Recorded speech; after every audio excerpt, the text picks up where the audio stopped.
Everything's going according to plan. Governor, we won county, and the NAPAC has never been stronger. So tell us, Governor, what else can we do for you?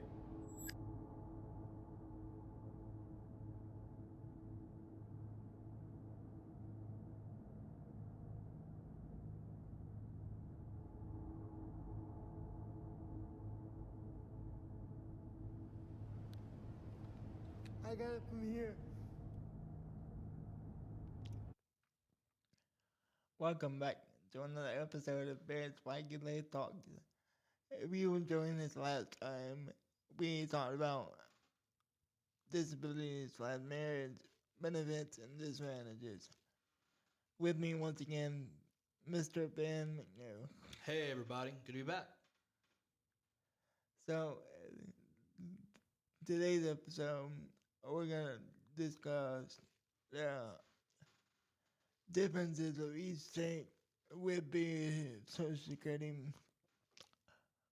benefits. And surprisingly, there's not many to discuss, but we're gonna talk about that and how we can do better together as a society to improve people's way of life. So first up would be the benefits of the different states and what they do differently than other states.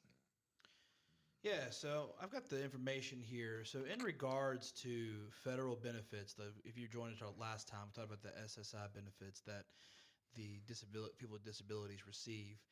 There isn't much changes from state to state for married couples because I know Barrett was interested in that, and I was as well. Does it change from state to state? Now, here's what it actually says on the government site where you pick up this information. It says every state except Arizona, North Dakota, and West Virginia, so those three states, currently pays a state supplement to its disabled residents who received SSI. Now, my assumption is that Arizona, North Dakota, West Virginia, it's probably more privatized. So they still probably pay it out, but it's more privatized with those states. Now, with that being said, there are some states that pay a supplement only when a person with a disability lives in a certain setting. So, for instance, somebody that has a disability lives in an adult care home or nursing home or needs basically 24-hour care, or basically if it's somebody who needs, not maybe 24/7 care, maybe, different types of care. And so there's actually, let's see, 1, 2, 3, 4, 5, 6, 7, 8, 9, 10 states, and then Washington, D.C. that pays different supplements. Now, if you were on our last episode, Barrett talked about the amount that you receive, not married, not dating, or anything like that. The max you can receive is $914. We said like $970 something. We were close, but it's $914. Now, the reason why this is important to talk about that, here's the states that are different: California, Delaware, Hawaii, Iowa, Michigan, Montana, Nevada, New Jersey, Pennsylvania, Rhode Island, Vermont. Now, that's very important to understand because although they're different, there are some similarities. So, for instance, Delaware, Hawaii, Montana, Michigan, Nevada, Pennsylvania, Rhode Island, Washington, D.C. All those states, they give the same to as in like the 914. They give the max. Where they differ is like couples with a disability. So, for instance, Delaware, remember if you're on our last episode, we talked about that if you get married and you both have disabilities, that you basically get 1.5 person of benefits instead of 2. Well, Delaware actually does. They double it up, so you get the double of the 914. So basically, you get the full 2 people. And then, so those are different. Now, the states that are completely different, where they actually go above the max, is Vermont, New Jersey, California. Those, and Washington, D.C. as well. They go above the max. So, like, for instance, instead of paying the 914, California will pay $1,133.73. And so, now the only thing that was really interesting that I found interesting is that in this case, as we talked about last time, the disabilities are the same across the board in regards to your benefits. But one thing that is different is that if they're blind, which I thought was interesting that's the one that they covered a little bit more. So, like for instance, a blind couple in California could receive the benefits, and they get over $2,000 worth of benefits. And for every one of these states, with the exception of Washington D.C., although that's not a state, we know that it's a territory, but every single one actually gave more benefits to a couple who had one of them had a disability, maybe one of them was blind. And so basically there's differences in these states. So, but for the most part, they're basically the same. The only difference is the scenario in which they have currently, or the disability in which they have. Yeah, and I just want to clarify here. We're not experts in this stuff. We done weeks upon weeks of research and take the majority answers that we could find. But I was shocking to know that some states give you a little bit more if you're legally blind. And I'm like, so you're basically telling me that I have to pluck one of my eyes out to be like almost legally blind? Of course I'm joking. Don't see that as a link, and I will never do that. But it almost feels that way. Like you have to be considered legally blind to get more money in these benefits. Now, what we couldn't find a clear answer on, or maybe we can find it later, is you still have to keep the same amount of money in your account. So, yes, they up it and do all that stuff, but it's like if you don't use it right away, you basically lose everything you work for. So it's again, it's a messed up system, and me and you talked about this before we got on the podcast and doing this series, which leads to the question, what can we do differently, and how can we make it better as a group and not basically a jailbreak?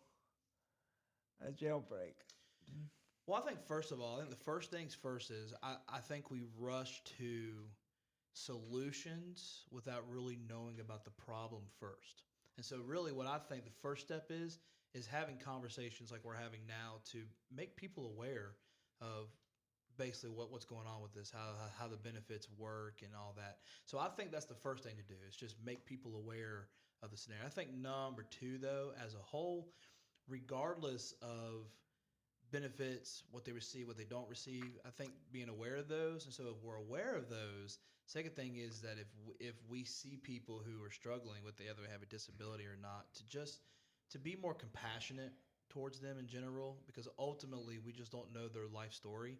I would encourage us to get to know their life story. Like I've got to know Barrett over the last few years, and and he's told me where he's come from, and that's really helped me really have more compassion for people who are dealing with this. I think sometimes it's hard for us to do that, as Barrett's talked about. We sometimes judge things before we even realize what's going on there. And I do think in general, if we want to make changes in policy, for instance, because if it's a messed up system, then I think we actually need to be proactive and say, hey, listen, if, for instance, if life is valuable to us, and I do believe all life is valuable, from the womb to the tomb. If that's the case, then when we see this and we see some people are losing benefits just by the fact that they want to get married, well, then we need to speak up on that and say, okay, well, this is not right, and here's why it's not right, and show them the right way. And I agree with you 100%. As a disability person and in the community, and knowing that they barely tell people with disability unless you join like a job agency program, which doesn't always do what they say that they're supposed to do. I'll get into that in a minute, but point being, again, you got the I keep saying this over and over and over in this podcast for the last couple of episodes. We get the education as a disability community. I can only speak for myself and my issues with my CP cerebral palsy. So I can't speak for everybody else, but you know, having these conversations, bringing the general public more aware of these issues, and having activists such as myself and talk about these things with people. Hopefully we can unite at the front instead of tearing each other down, or what you said, a lot of people judge us, and it takes a little effort to get to know us, yes.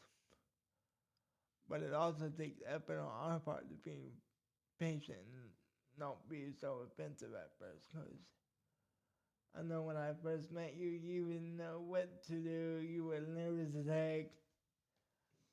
We actually met in the school meeting room. We actually met here at the church. Actually, remember that? That's how I actually met Okay, you. we met there first, and then Yeah. went from there. Alright, so see, that was the accountability, and we're human and we can't get everything right, but anyway. It takes that patience with one another to see the barriers. First off, but the world tells you, and I don't want to speak for you, but the world tells you to be scared of us and all that stuff. What do you think about it? The world tells us to do what now? Can you ask that again? The world tells you to be scared of us. Oh, we don't need to be with them, or we don't need to be with able-bodied people. What do you? Yeah, I think that's not right at all. And you are correct though. I feel like in a society, um, I do think, for instance, in schools, for instance, when they separate people who have like learning disabilities or any type of disabilities, and they create an atmosphere for them. But I think what happens a lot of times is where it starts there is they separate them for everything. You know what I'm saying? And so it creates this culture of, okay, they've always been separate. We're separate from them, and it's not necessarily that they're told to fear people with disabilities. It's just we don't know how necessarily to interact sometimes with people with disabilities because if from a young age we're separated. So we got to find bridges, a way to bridge that back to where, yes, there's times where, in like I said, in the context of school, for instance, there's times where that's beneficial for both sides. But it also, to me, it's not beneficial to separate for everything and to have opportunities for people to interact, people with and without disabilities. Yeah, I humbly agree. That's why next time on the next podcast, and it's gonna be the last episode of this series, me and Ben are gonna discuss what people can do in terms of making sure the government's accountable what they say they're gonna do. But also I give my overall take of what I think we as a society need to fix in the government system and take it step by step. You can email me at BARAETS.SWAGGYLIFE@gmail.com.